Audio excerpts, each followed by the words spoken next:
নমস্কার বন্ধুরা, পরমেশ্বরীর কিচেনে সবাইকে স্বাগত।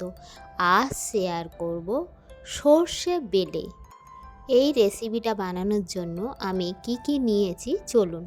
এখানে বেলে মাছটাকে কেটে ধুয়ে লবণ হলুদ মাখিয়ে রেখেছি, আর এদিকে কাঁচা লঙ্কা কেটে নিয়েছি, ধনেপাতা কুচিয়ে নিয়েছি, সর্ষে বেটে নিয়েছি, আদা রসুন টমেটো একসাথে বেটে নিয়েছি।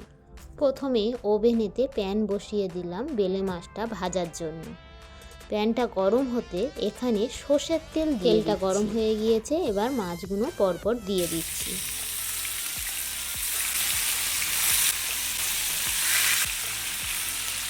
মাছের এক পিঠ ভাজা হয়ে গেছে, এবার উল্টে দেব।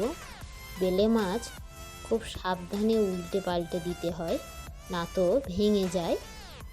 খুব নরম ধরনের মাছ, এই মাছটাকে খুব লাল লাল করে কিন্তু ভাজবো না। মাছগুলো ভাজা হয়ে গেছে, এবারে আস্তে আস্তে সাবধানে তুলে নেব। মাছ তোলা হয়ে গেছে, এবার মাছ ভাজা তেলের মধ্যে কালো জিরে দিয়ে দিচ্ছি,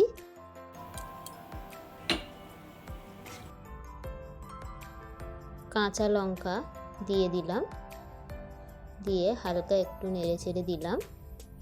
দেওয়ার পরে পেস্ট করা আদা রসুন টমেটো দিয়ে দিলাম। ভালো করে কষিয়ে নেব যাতে আদা রসুনের কাঁচা গন্ধটা চলে যায়। দেখুন মশলা থেকে তেল ছেড়ে দিয়েছে। এবার এর মধ্যে একে একে জিরে বাটা, আপনারা চাইলে এখানে জিরে গুঁড়োও ব্যবহার করতে পারেন, হলুদ গুঁড়ো, পরিমাণ মতন নুন আর লঙ্কার গুঁড়ো। লঙ্কার গুঁড়োটা আমি এখানে অল্প ব্যবহার করেছি, যেহেতু কাঁচা লঙ্কা দিয়েছি। আপনাদের পছন্দ অনুযায়ী আপনারা দেবেন।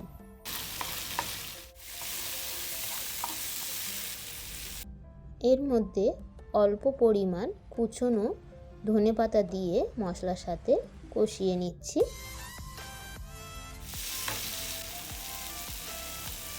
এখানে 2 স্পুন সর্ষে বাটা দিয়ে দিলাম, দিয়ে হালকা কষিয়ে নেব। এর মধ্যে মশলা ধোয়ার জল দিয়ে দেব।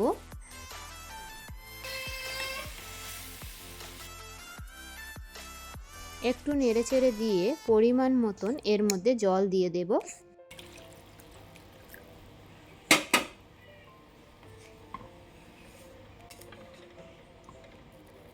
ঝোলটা যখন ফুটে উঠবে তখন ভেজে রাখা মাছগুলো একে একে দিয়ে দেব।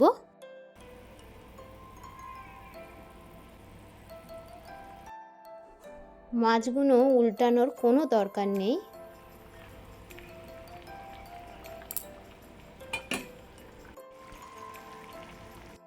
এক থেকে 2 মিনিট ফোটার পরে উপর থেকে কুচানো ধনেপাতা আর কাঁচা লঙ্কা দিয়ে দিচ্ছি। সর্ষে বেলে রেসিপি রেডি হয়ে গেছে, এবার নামিয়ে নেব। এই রেসিপিটা আপনারা বাড়িতে অবশ্যই ট্রাই করে দেখবেন। যদি ভালো লেগে থাকে একটা লাইক করে দেবেন, এবং আমার চ্যানেলে নতুন বন্ধু হয়ে থাকলে একটা সাবস্ক্রাইব করে দেওয়ার অনুরোধ রইল।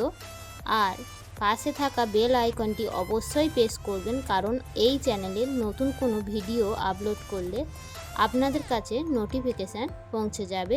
ভালো থাকবেন, সুস্থ থাকবেন, আবার চলে আসবো নতুন কোনো রেসিপি নিয়ে।